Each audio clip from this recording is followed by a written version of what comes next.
കുട്ടികളെ സംബന്ധിച്ച് ഈ ആൺകുട്ടികളോട് അക്രമം ചെയ്യുന്ന ഉമ്മമാരും ആൺകുട്ടികളുടെ ഭാര്യമാരോട് അക്രമം ചെയ്യുന്ന ഉമ്മമാരും തിരിച്ച് ഭർത്താവിന്റെ ഉമ്മനെ ആക്രമിക്കുന്ന പെൺകുട്ടികളും അതവും ഗുരുത്വമില്ലാതെ ജീവിക്കുന്ന പെൺകുട്ടികളും സ്വന്തം ബാപ്പനെയും ഉമ്മനെയും അവഗണിക്കുന്ന ആൺകുട്ടികളും ഒക്കെ സമൂഹത്തിലുണ്ട്. ഇതിനൊക്കെ മാറ്റം വരണം. ബാപ്പ ബാപ്പയാണ്, ഉമ്മ ഉമ്മയാണ്. അവരോടുള്ള ആദരവ് അല്പവും കുറച്ചുകൂടാ. അതിന്റെ ചരിത്രങ്ങളും തെളിവുകളും ഒക്കെ പറഞ്ഞാൽ നീണ്ടുപോകും. ഒറ്റ വാക്കിൽ ഞാൻ പറയട്ടെ, ലബ്ബൈക അല്ലാഹുമ്മ ലബ്ബൈക ലബ്ബൈക ലാ ശരീക ലക ലബ്ബൈക ഇന്നൽ ഹംദ വന്നിഅമത ലക വൽ മുൽക് ലാ ശരീക ലക. അല്ലാഹുവിന്റെ ദർബാറിലേക്ക് തൽബിയത്തും ചൊല്ലി പോകുന്ന പോക്ക് കണ്ടില്ലേ നിങ്ങൾ? അതെന്തൊരു നല്ല പോക്കാണ്, എന്തൊരു സംഭവമാണത്. എന്നാൽ അത് അല്ലാഹുവിന്റെ വിളിക്കുത്തരം ചെയ്ത് പോവുകയാണ്. ഓ മുഅ്മിനായ മനുഷ്യ, ഹജ്ജിന് വേണ്ടി ഒരുങ്ങുമ്പോൾ ചെയ്യേണ്ട പ്രവർത്തനങ്ങൾ എന്താണെന്ന് ഇമാം നവവി റളിയല്ലാഹു അൻഹു പറഞ്ഞപ്പോൾ ഏറ്റവും പ്രധാനമായി പറഞ്ഞത്, ഹജ്ജിനും ഉംറക്കും സിയാറത്തിനും പോകുന്നവർ അവരങ്ങേയറ്റം ബാപ്പയുടെയും ഉമ്മയുടെയും സമ്മതം കിട്ടാൻ പരിശ്രമിക്കണം. അഥവാ ബാപ്പയുടെയും ഉമ്മയുടെയും സമ്മതം കിട്ടിയില്ലെങ്കിൽ ഫർളായ ഹജ്ജിന് പോകാമെങ്കിലും സുന്നത്തായ ഹജ്ജിന് വേണ്ടി പടച്ചവന് ഉത്തരം ചെയ്ത് പുറപ്പെട്ടുകൂടാ. അള്ളാന്റെ ദർബാർ സന്ദർശിക്കാൻ വേണ്ടി പടച്ചവന്റെ കഅബയിലേക്ക് ലബ്ബൈക അല്ലാഹുമ്മ പറഞ്ഞ് ഉത്തരം ചെയ്ത് പടച്ചവന്റെ ദർബാറിങ്കിൽ പോകണമെങ്കിൽ പോലും ബാപ്പയുടെയും ഉമ്മയുടെയും സമ്മതം വേണമെന്ന് പറഞ്ഞാൽ ബാപ്പന്റെയും ഉമ്മന്റെയും സ്ഥാനം എത്രയാണ്? അൽ ജന്നത്തു തഹത അഖ്ദാമിൽ ഉമ്മഹാത്ത്. സ്വർഗം ഉമ്മമാരുടെ കാലിന്റെ ചുവടെയാണെന്ന് നബി സല്ലല്ലാഹു അലൈഹി വസല്ലം പറഞ്ഞില്ലേ? അത് മറന്നു പോകരുത് ചെറുപ്പക്കാരെ, മറന്നു പോകരുത് ചെറുപ്പക്കാരികളെ. സ്വന്തം ഉമ്മയെ ബഹുമാനിക്കുന്നതിലുപരി ഭർത്താവിന്റെ ഉമ്മയെ ബഹുമാനിക്കണം. സ്വന്തം ബാപ്പനെ ബഹുമാനിക്കുന്നതിലുപരി ഭർത്താവിന്റെ ബാപ്പയെ ബഹുമാനിക്കണം. ഞാൻ നിന്നോട് പറയട്ടെ, നിന്റെ ഭർത്താവിന്റെ ബാപ്പക്ക് നിന്നെ തൊടാൻ പറ്റുന്നു, കാണാൻ പറ്റുന്നു. സ്വന്തം ബാപ്പയുടെ നിയമമല്ലേ? ഇതുപോലെ നിന്റെ ഭർത്താവിന്റെ ഉമ്മ, അത് നിന്റെ ഭർത്താവിന്റെ ഉമ്മ എന്ന നിലക്ക് വലിയ ബന്ധമല്ലേ? ആ ബന്ധം നിലനിർത്തി ബഹുമാനവും ആദരവും പ്രകടിപ്പിക്കണം. ഒന്നുകൂടി പറഞ്ഞാൽ, പ്രായമുള്ളവർക്ക് ഖിദ്മത്തെടുക്കുക എന്നത് വലിയ ഭാഗ്യമാണ്. പ്രായമുള്ളവർക്ക് ഖിദ്മത്തെടുക്കുക, വികലാംഗർക്ക് ഖിദ്മത്തെടുക്കുക, ചെറിയ പിഞ്ചുകുട്ടികൾക്ക് ഖിദ്മത്തെടുക്കുക പടച്ചവന്റെ അടുക്കൽ വലിയ പ്രതിഫലം കിട്ടുന്ന അമലാണ് കേട്ടോ.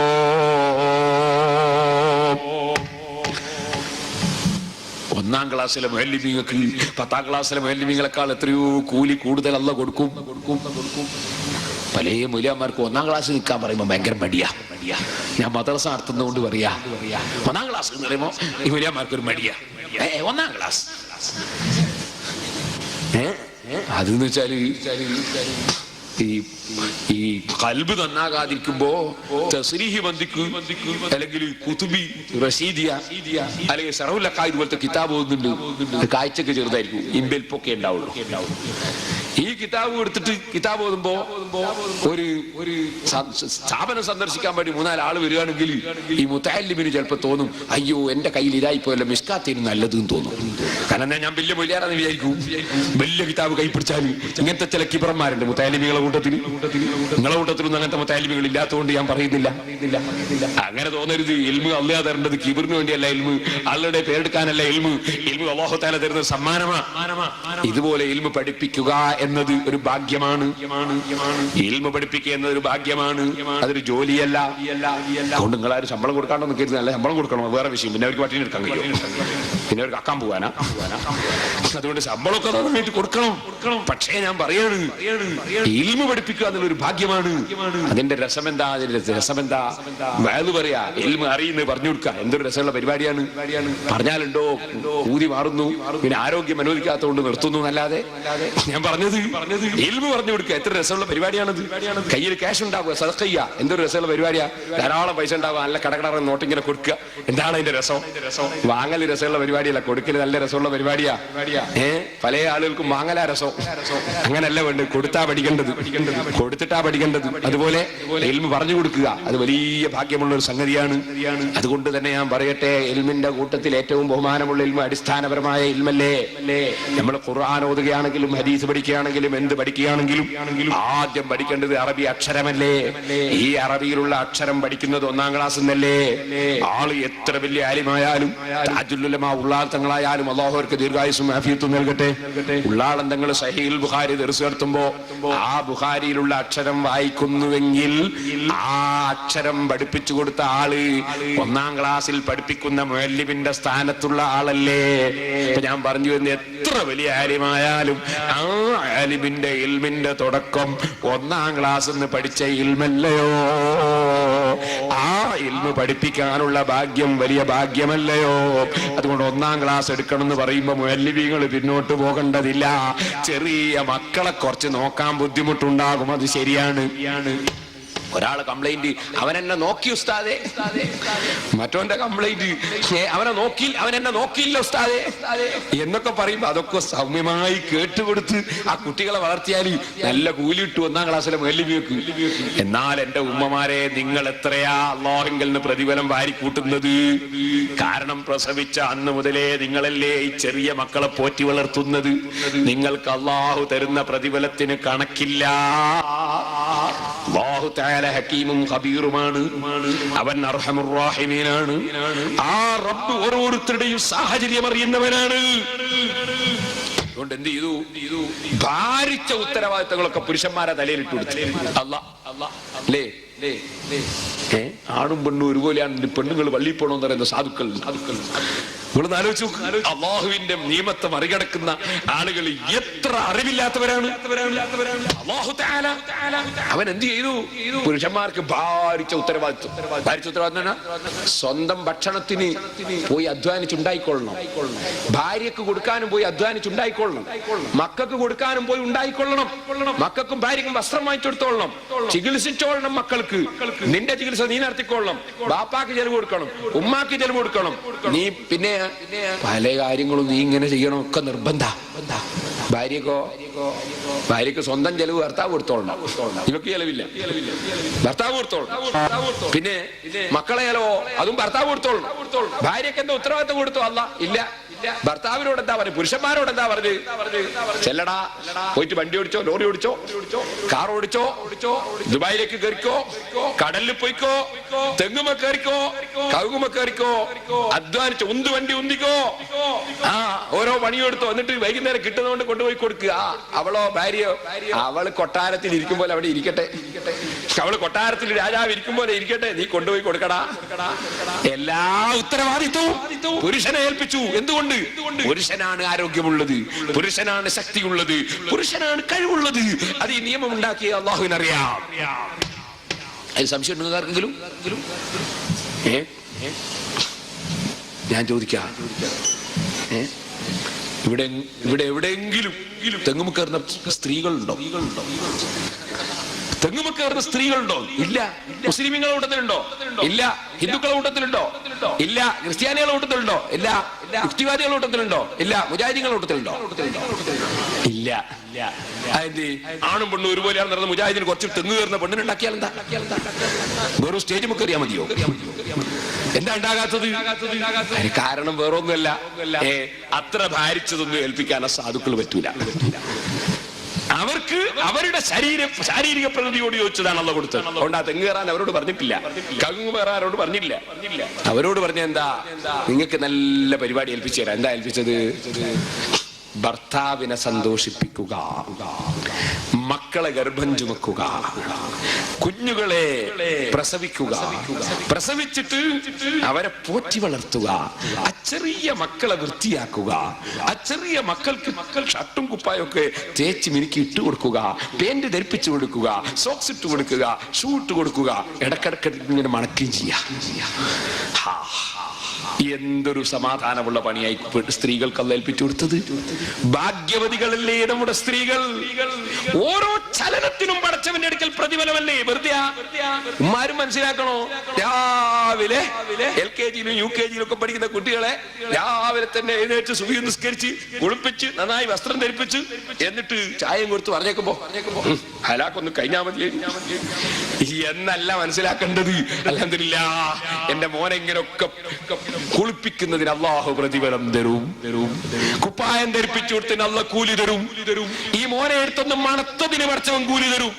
ആ കുട്ടിന്റെ മനസ്സിന് വലിയ സന്തോഷമായി പോയി. ഉമ്മ പിടിച്ച് മണത്തപ്പോ അതിന് അല്ലാഹ് കൂലി കൊടുക്കും. കുട്ടിന്റെ മനസ്സിന് സമാധാനം കൊടുത്ത വകയിൽ അല്ലാഹ് കൂലി കൊടുക്കും. അതല്ലേ ശറഈന്റെ നിയമം. എന്താണ്? 2 മക്കളുണ്ടെങ്കിൽ ഒന്നിനെ മാത്രം എടുത്ത് ചുംബിക്കാൻ പാടില്ല. ശറഈന്റെ നിയമം എന്ന് പറഞ്ഞാൽ 1 2 എന്നല്ല. ഞങ്ങൾ വിചാരിക്കണം വെറും നിസ്കാരവും നോമ്പും മാത്രം പഠിപ്പിച്ച മതമല്ല നമ്മുടെ മതം. ഇസ്ലാം മതത്തിൽ നിയമമില്ലാത്ത ഒരൊറ്റ വിഷയമില്ല. അതുകൊണ്ടാ പറഞ്ഞത് എന്ത് വേണോ ഉമ്മാര് ശ്രദ്ധിക്കണോ. ഇപ്പൊ അടുത്ത് പ്രസവിച്ച ഒരു കുട്ടി ഉണ്ടാവും. എന്റെ മൂത്ത കുട്ടിക്ക് 1 വയസ്സേ ആയിട്ടുള്ളൂ, അല്ലെ 1.5 ആയിട്ടുള്ളൂ. അപ്പൊ ഈ അടുത്ത് പ്രസവിച്ച കുട്ടീനെ എടുത്ത് മണക്കുമ്പോ 1.5 വയസ്സുള്ള നേരത്തെയുള്ള കുട്ടി ഉണ്ടല്ലോ, ആ കുട്ടി ഉമ്മാന്റെ അടുത്ത് ഇങ്ങനെ കളിക്കുന്നുണ്ടാവും. അപ്പൊ ഉമ്മാര് ശ്രദ്ധിക്കണം, ആ കുട്ടിനെയും ഒന്നെടുത്ത് മണത്തേക്കണം, 1.5 വയസ്സുള്ള കുട്ടിയെയും ഒന്ന് ചുംബിക്കണം. അപ്പോൾ തന്നെ അപ്പുറത്ത് 2 വയസ്സുള്ള കഴിയെങ്കിൽ അതിനെ ഒന്ന് ചുംബിക്കണം. അതേ സമയത്ത് 65 വയസ്സുള്ളതിനെ ചുംബിക്കണ്ട. ഈ ചെറിയ കുട്ടിയെ ഒന്ന് ചുംബിച്ചേക്കണം. അതെന്താ കാരണം? ആ കുട്ടിന്റെ മനസ്സിന് സന്തോഷം നൽകണം. ശറഈന്റെ നിയമമാ.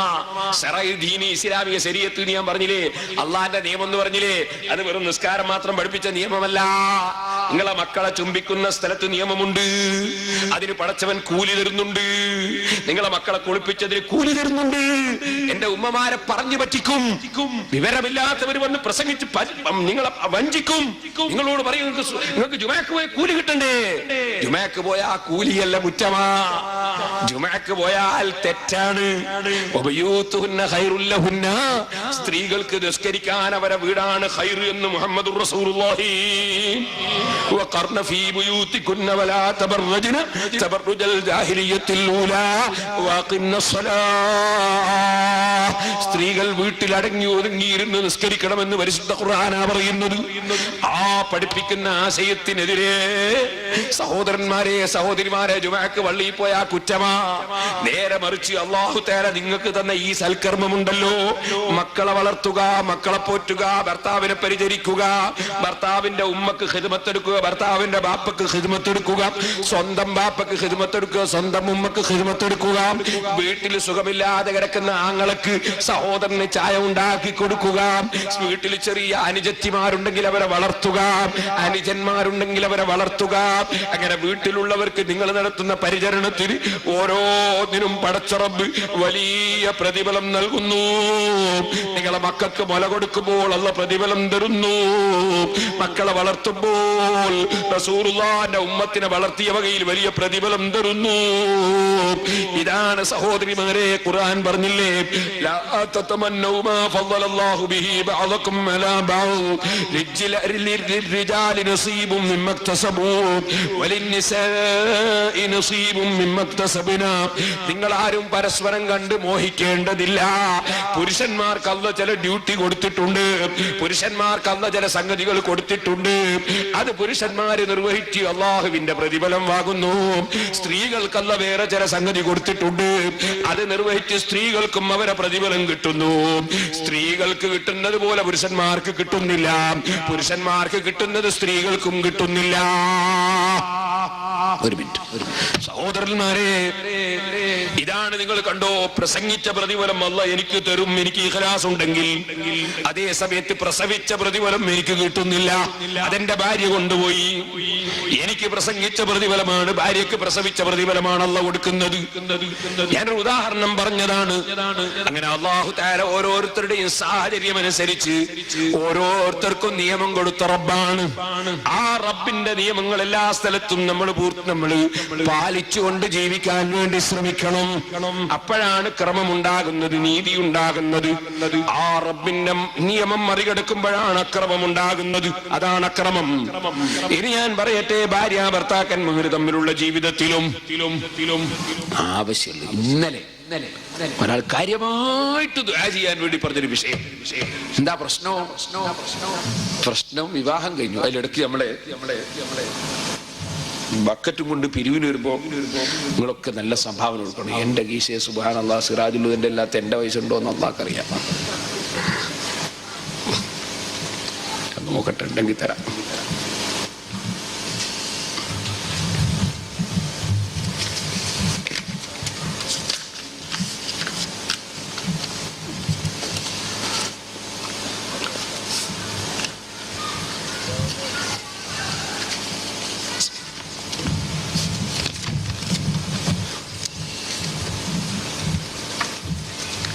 അപ്പൊ പറഞ്ഞു വന്നത്,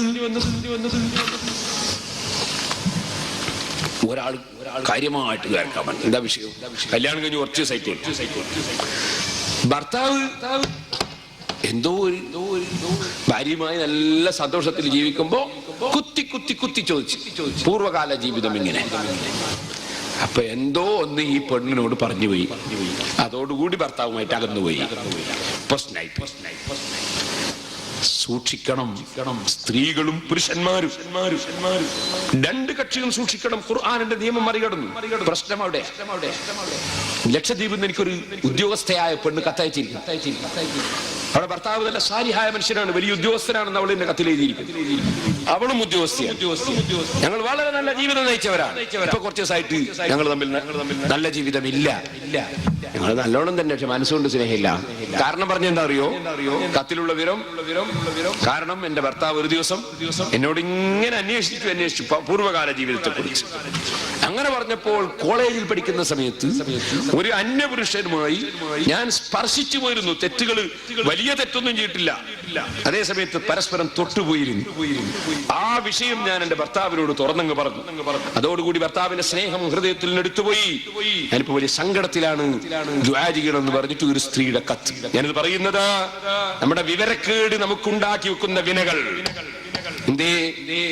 ഒരു സമയത്ത് ഒരു അന്യ സ്ത്രീയും പുരുഷനും തൊടാൻ പാടില്ല, അതൊരു വിഷയം. ഇനി അഥവാ അങ്ങനെ ഒരു തൊടൽ കഴിഞ്ഞു പോയാലോ അത് പിന്നെ പറയാൻ പാടില്ല. അങ്ങനെയൊന്ന് തൊട്ടുപോയി. അതിന് അള്ളാഹുവിനോട് കരഞ്ഞ് മാപ്പ് പറയണം. അള്ളാഹുവിനോട് കരഞ്ഞ് മാപ്പ് പറയണം. അതേ സമയത്ത് ഭർത്താവുമായി എത്ര അടുത്താലും പഴയകാല ജീവിതത്തിൽ വന്ന ദൗർബല്യം ഭർത്താവിനോട് പറയൽ തെറ്റായിരുന്നു, ഹറാമായിരുന്നു, പാടില്ല. തെറ്റ് ചെയ്ത ഒരു മനുഷ്യനും തെറ്റ് പരസ്യപ്പെടുത്താൻ പാടില്ല. ഭർത്താവിനോട് പറയരുതെന്ന് മാത്രമല്ല, ഒരാളോടും ഒരാൾ ചെയ്ത തെറ്റ് പറയാൻ പാടില്ല. ഇനിയൊരു പണ്ഡിതനോട് പ്രാർത്ഥിക്കാൻ വേണ്ടി പറയുകയാണെങ്കിൽ തന്നെ ഞാൻ ഇന്ന തെറ്റ് ചെയ്തു എന്ന് പറയേണ്ട ആവശ്യമില്ല, പ്രാർത്ഥിക്കാൻ പറഞ്ഞാ മതി. ഇനിയൊന്ന് പറയട്ടെ, ഒരു തെറ്റ് ചെയ്തിട്ട് അതിന്റെ പ്രായശ്ചിത്തം എന്താണ്, അത് പൊറുക്കാനുള്ള വഴി എന്താണ് എന്നറിയാൻ വേണ്ടിയാണ് നമ്മൾ ഒരു പണ്ഡിതനോട് ചോദിക്കുന്നതെങ്കിൽ ഞാൻ ഇന്ന തെറ്റ് ചെയ്തു എന്ന് ചോദിക്കാതെ ഒരാൾ ഇന്ന തെറ്റ് ചെയ്തു എന്ന് പറഞ്ഞുകൊണ്ട് ചോദിക്കണം. ഒരാൾക്കൊരു കാര്യം ചോദിക്കാനുണ്ട്. ഒരാളൊരു സത്യം ചെയ്തു, ആ സത്യത്തിനെതിരായി പ്രവർത്തിച്ചു പോയി. എന്താ ഉസ്താദേ ചെയ്യേണ്ടത്? അതിന്റെ അർത്ഥം, അതിന്റെ മറുപടി സത്യത്തിനെതിരായി ചെയ്തു പോയി അല്ലേ? 10 സാധുക്കൾക്ക്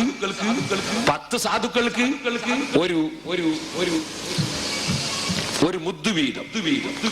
ഒരു മുദ്ദ് എന്ന് പറഞ്ഞാൽ 4 മുദ്ദുകളാണ് നമ്മൾ സാധാരണ ഫിത്ർ സക്കാത്ത് കൊടുക്കാൻ വേണ്ടി ഉപയോഗിക്കുന്ന ഒരു സാഹ്. അതിന്റെ 4 പഴയ ഭാഷയിൽ പറഞ്ഞാൽ 2 അരി എന്ന് പറയും. ഏകദേശം ഒരു 800 ഉണ്ടാകും, ലിറ്റർ കണക്കിന് പറയുമ്പോൾ, മില്ലി ലിറ്റർ അരി കൊടുക്കണം. 3 ലിറ്ററും 200 മില്ലി ലിറ്ററുമാണ് ഒരു സാ എങ്കിൽ അതിന്റെ 4 മുദ്ദ്. അങ്ങനെ ഒരു 10 ആളുകൾക്ക് 10 മുദ്ദ് അരി കൊടുക്കണം. അല്ലെങ്കിൽ ഒരു 10 സാധുക്കൾക്കാ കൊടുക്കേണ്ടത്, അല്ലെങ്കിൽ 10 സാധുക്കൾക്ക് ഓരോ വസ്ത്രം കൊടുക്കണം. ഇത് ഒരു ഉദാഹരണം പറഞ്ഞ ഇത് പറഞ്ഞു കൊടുക്കണമെങ്കിൽ ഞാൻ സത്യത്തിൽ പഴച്ചു എന്ന് പറയേണ്ട ആവശ്യമുണ്ടോ? അതില്ലല്ലോ. ഒരാളൊരു സത്യം ചെയ്തു, അയാൾ അതിനെതിരായിട്ട് ചെയ്തു, എന്നാ എന്താ ചെയ്യേണ്ടത്? മറുപടി ഇട്ടൂലേ? ഞാനൊരു സത്യം ചെയ്തു, ഞാൻ അതിനെതിരായിട്ട് ചെയ്തു, ഞാൻ എന്താ ചെയ്യേണ്ടത് എന്ന് ചോദിക്കേണ്ട ആവശ്യമുണ്ടോ? അപ്പൊ അവനവൻ ചെയ്ത തെറ്റ് പരമാവധി മൂടി വെക്കുകയല്ലാതെ പുറത്തു പറയൽ തെറ്റാണ്, അത് വേറൊരു തെറ്റാണ്. അതുകൊണ്ട് തെറ്റ് ചെയ്തവൻ തെറ്റ് പരസ്യപ്പെടുത്തരുത്. അതുകൊണ്ട് തന്നെ പറയുന്ന ഭർത്താക്കന്മാർ, പുരുഷന്മാർ അവരുടെ ജീവിതത്തിൽ എന്തെങ്കിലും ദൗർബല്യം സംഭവിച്ചു പോയെങ്കിൽ വിവാഹം കഴിച്ചതിന് ശേഷം ഭാര്യമാര് എത്ര കുത്തി ചോദിച്ചാലും ഓ പുരുഷന്മാരെ ഭാര്യമാരോടത് പറയരുത്. ഇതുപോലെ ഭർത്താക്കന്മാര് എത്ര ചുഴന്നന്വേഷിച്ചാലും ഭാര്യമാര് ഭർത്താക്കന്മാരോട് മുൻകാല ജീവിതത്തിൽ വന്നുപോയ ദൗർബല്യങ്ങൾ പറയരുത്. പറഞ്ഞാൽ അതൊരു തെറ്റാണെന്നതിന്റെ പുറമെ നിങ്ങളുടെ ഭാവി ജീവിതം മുഴുവനും തകരാൻ അത് കാരണമായി തീരുന്നു. പലരും ഇത്തരം കാര്യങ്ങൾ സംഭവിച്ചിട്ട് പിന്നീട് ദ്വാ ചെയ്യാൻ വേണ്ടി കത്തയക്കുമ്പോ ആ കത്ത് വായിച്ചിട്ട് നമ്മുടെ സമുദായത്തിന്റെ വിവരക്കേട് കൊണ്ട് സംഭവിക്കുന്ന ഭവിഷ്യത്തുകൾ ഓർത്ത് നമ്മൾ വേദനിക്കുകയല്ലാതെ എന്ത് ചെയ്യും? അതുകൊണ്ട് ഞാൻ സാന്ദർഭികമായി ചില കാര്യങ്ങൾ ഉണർത്തിയതാണ്. സഹോദരന്മാരെ, ഓരോ വിഷയത്തിലും ദീനിന്റെ നിയമങ്ങൾ, ആ നിയമങ്ങൾ പാലിച്ചുകൊണ്ട് ജീവിക്കാൻ ഒരുങ്ങിയാൽ സമാധാനപരമായ ജീവിതം നയിക്കാൻ കഴിയും, സന്തോഷത്തിന്റെ ജീവിതം നയിക്കാൻ കഴിയും. ഞാൻ ഇനിയും നീട്ടി നിങ്ങളെ ബുദ്ധിമുട്ടിക്കുന്നില്ല. ഒരുപാട് വിഷയങ്ങൾ പറയാനില്ലേ, അതൊക്കെ പറഞ്ഞുകൊണ്ടോ തീർക്കാൻ കഴിയുന്നു. അതുകൊണ്ട് ഏത് രംഗത്തും സാമൂഹ്യ ജീവിതത്തിലായാലും കുടുംബ ജീവിതത്തിലായാലും അയൽവാസികളോടുള്ള പെരുമാറ്റത്തിലായാലും കുടുംബവുമായുള്ള ബന്ധത്തിലായാലും നാം ഏത് മേഖലയിലായാലും ലോകസിദ്ധാമായ അല്ലാഹുവിന്റെ നിയമങ്ങൾ അത് നമ്മുടെ ജീവിതത്തിൽ കൊണ്ടുവന്ന് ജീവിച്ചാൽ നീതിയോടെ ജീവിച്ചവരായി, അതേ സമയത്ത് അല്ലാഹുവിന്റെ നിയമം മറികടന്നാൽ അത് അക്രമമായി, അക്രമികളായി ജീവിച്ച് മരിച്ചാൽ പടച്ച റബ്ബിന്റെ അടുക്കൽ കൈകടിച്ചു പോയി.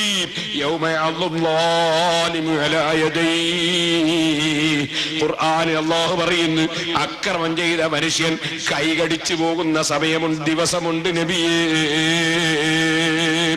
യഖൂലു ലാ ലൈതനി ഇത്തഖൽതു മഅർ റസൂലി സബീലാ. റസൂലുള്ളാഹി സ്വല്ലല്ലാഹു അലൈഹി വസല്ലം തങ്ങൾ കൊണ്ടുവന്ന വഴി അത് പിന്തുടർന്ന് ജീവിച്ചെങ്കിൽ തരക്കേടില്ലായിരുന്നു എന്ന നിലയ്ക്ക് കൈ കടിച്ചു പോകുന്ന ഒരു ദിവസം വരാനുണ്ട് നബിയേ.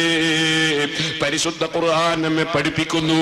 അതുകൊണ്ട് ഈ ഭൂമിലോകത്ത് അല്ലാഹുവിന്റെ നിയമങ്ങൾ മറികടന്ന് ജീവിക്കുന്നതിന് പകരം, അക്രമം ചെയ്യുന്നതിന് പകരം അല്ലാഹു നമുക്ക് കാണിച്ചു തന്ന ക്രമങ്ങൾ അനുസരിച്ച്, അതിന്റെ ക്രമീകരണം അനുസരിച്ച് അവൻ നമുക്ക് പഠിപ്പിച്ചു തന്ന നിയമങ്ങൾ ജീവിച്ച് ജീവിതത്തിൽ പകർത്തി ജീവിക്കണമെന്ന് നിങ്ങളോട് വസിയ്യത്ത് ചെയ്ത് ഞാനൊരു ചെറിയ ചരിത്രം പറഞ്ഞുകൊണ്ട് എന്റെ പ്രസംഗം നിർത്തട്ടെ.